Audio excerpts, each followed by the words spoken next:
Did you want to start off with anything? You know what? Yeah, we can talk a little bit about last weekend.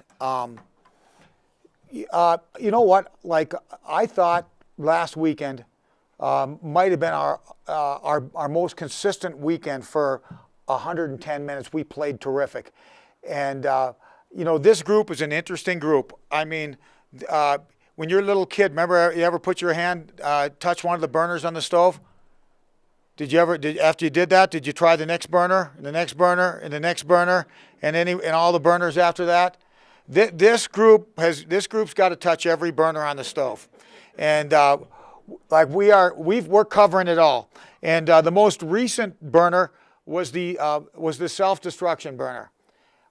We did everything right for 51 minutes, and we've been waiting for this team to bring a collective want to the table, a collective want, and trust me, like we had great press. We told you about that last week, and we went to the games. We had a really good Friday night. Saturday, we went to that Saturday game, and we played hard, and we did everything right for 51 minutes. We didn't score, and hockey and sports are like life, and sometimes, if you do things right, and you cross the T's and dot the I's and you do everything right, life is going to be fair to you more than not. But every once in a while, no matter how right you do things, life's going to throw you a curveball. You're going to take one in the chops. And we were taking one in the chops on Saturday, doing everything right, but we couldn't score. Their goalie was terrific, and he was lucky and everything else.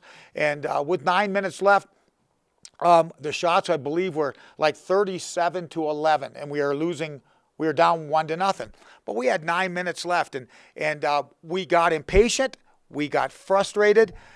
Zach Mirages took a terrible penalty, 5 minute. We took another penalty that put us down 5-on-3, and which allowed their skill guys to do what their skill guys do, what they couldn't do very effectively during the previous 51 minutes.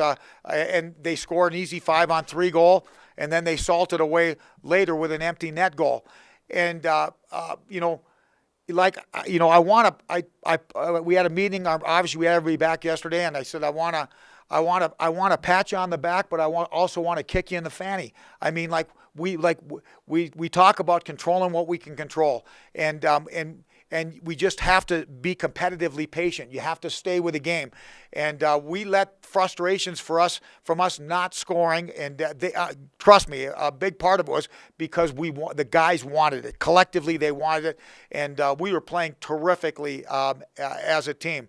But what's sad is we cheated ourselves out of that last 9 minutes. Now, would we have tied that game and won that game? Who knows? But even if we didn't, after a performance like that, if you play the way we played and you play that way for 60 minutes, you might lose a game here and there, but you're going to win way more than you're going to lose. You're going to win 9 out of 10, and every once in a while, life is going to deal you lemons.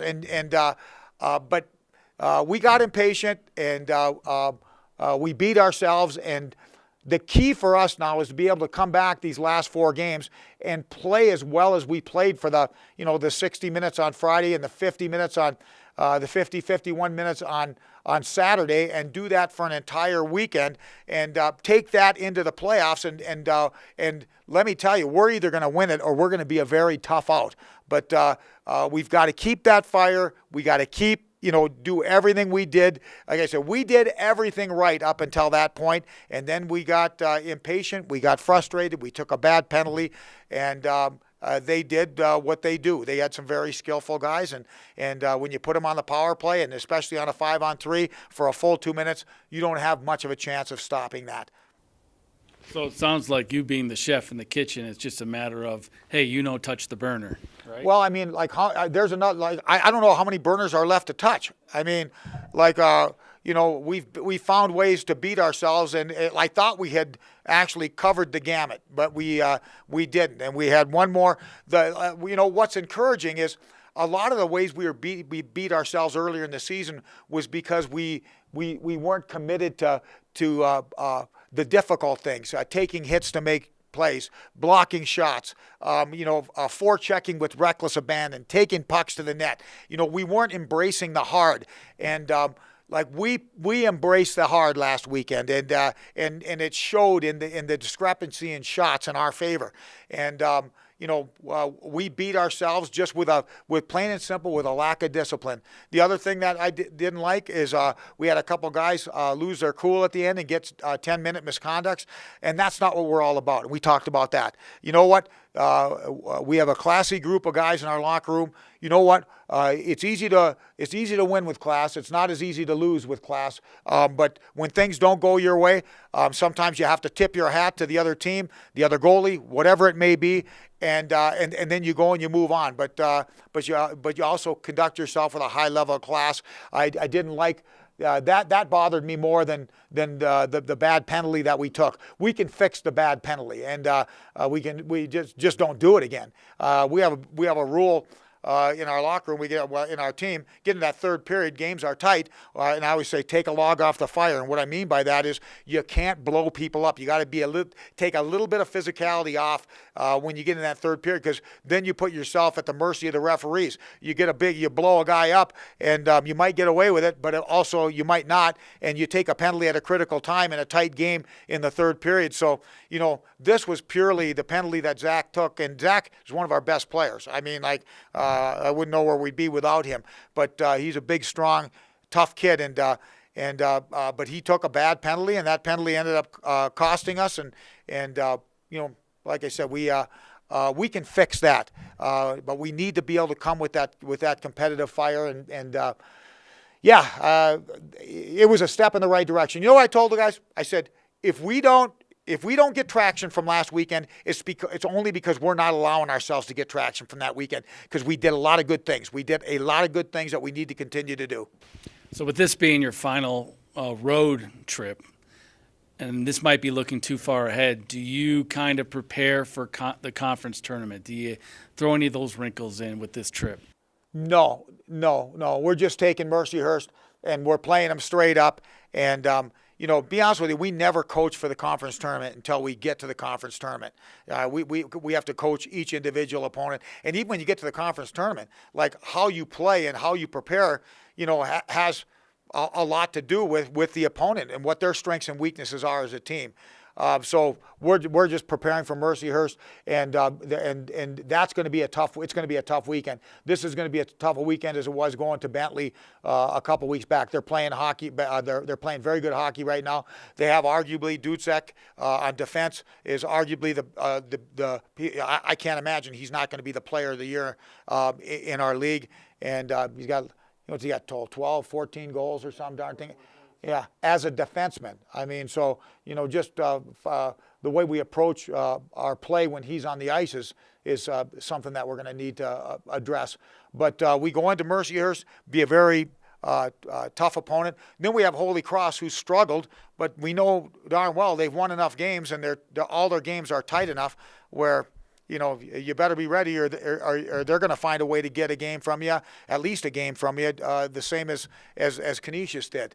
But it is what it is, and it's disappointing. I wish that we would have, like I said, given ourselves that last 9 minutes. But ultimately, when you do get to the playoffs, the team that you bring into the playoffs, what you are is a compilation of what you have become during the course of the season.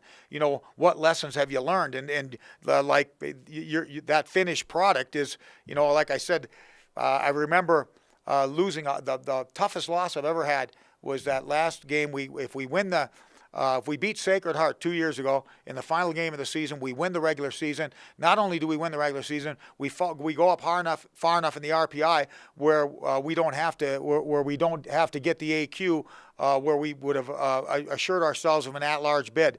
And we're winning that game. They pull their goalie, tie the game, and then we go into overtime and they beat us.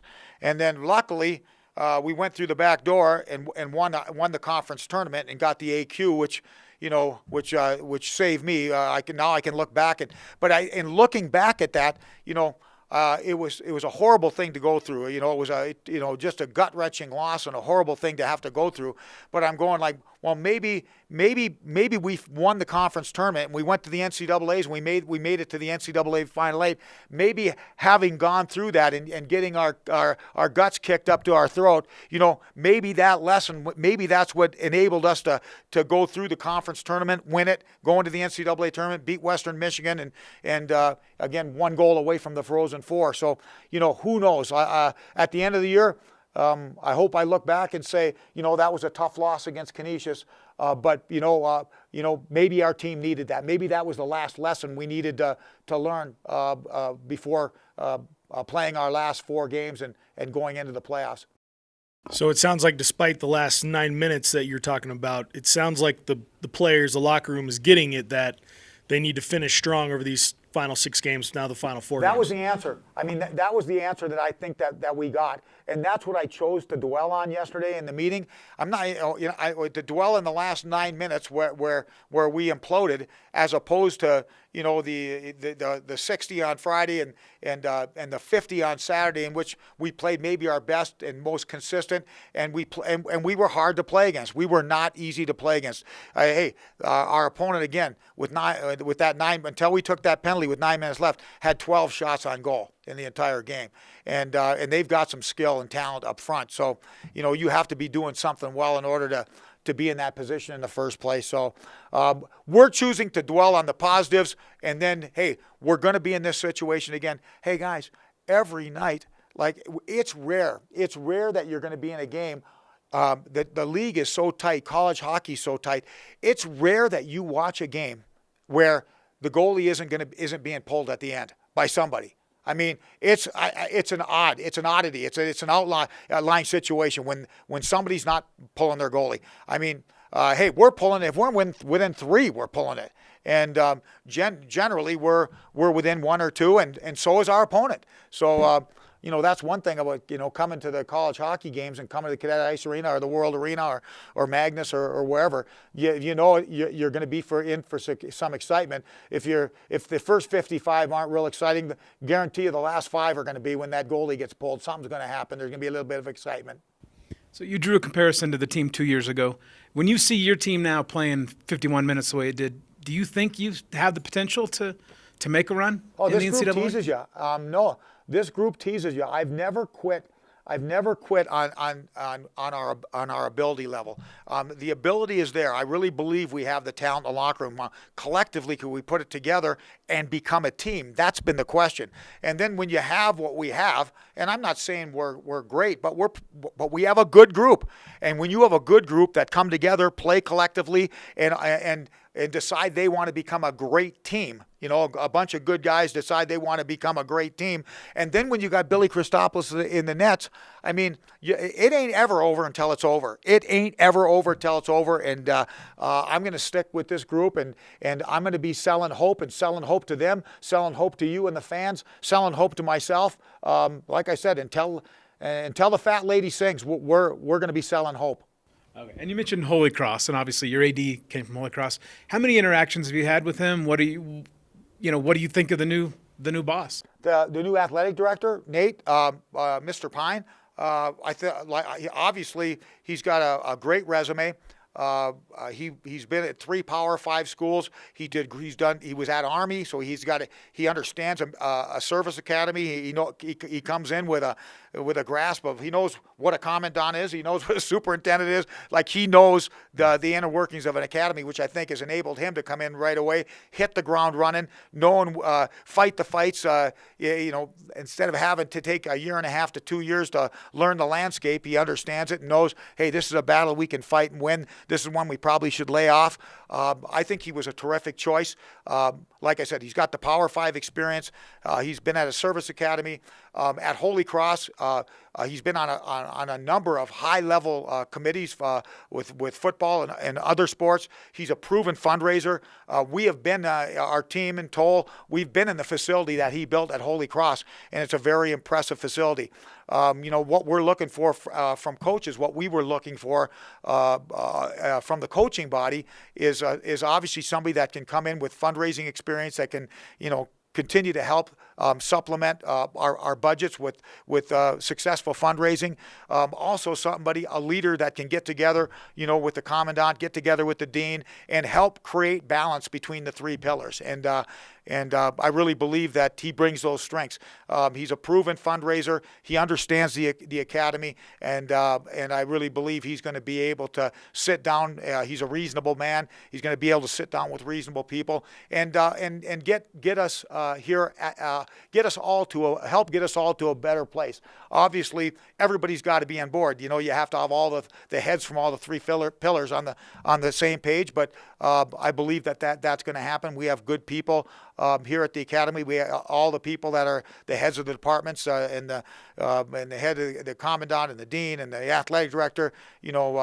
I think they all have a good grasp of the big picture and understand that it's not just about them. It's about all of us, and finding a way to coexist, and that one pillar isn't more important than the other. They're all collectively, they're all important, and that's what makes our institution great.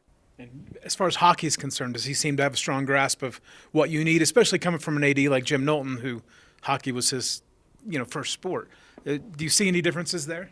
You know what? He hasn't been here very long. And one thing, we did talk, we had meetings, and I had an opportunity to sit down. He's having a meeting with everybody. It's more of a get acquainted meeting. And to be honest with you, there's sports here that need a lot of help. And to be honest with you, in hockey, I don't look at us as being prima donnas, and we don't need a lot of shiny things. We don't. I mean, we're hockey guys. The guys that we have slept 4 to a room, playing junior hockey, riding buses just for 12, 14 hours at a time to play games. The guys that come in here are very appreciative of what the academy provides them, and I think that we're treated very fairly with our budget and our facilities. So to be honest with you, when we met and talked, I told him, we're in pretty good shape, and would you like to have more? I think everybody would like to have more, but it gets down to me is do you want it or do you need it? And I think we have pretty much everything we need. Are there some things we want? Yeah, there's some things we want, but we've got what we need to succeed. I think our record over the last 12 or 14 years, validates that. So we're not one of those programs that goes up and cries poor.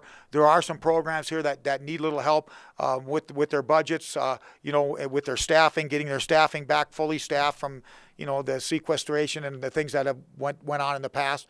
But I had a good meeting with him, and like I said, I think he was absolutely the right choice, and I think he's going to do great things here.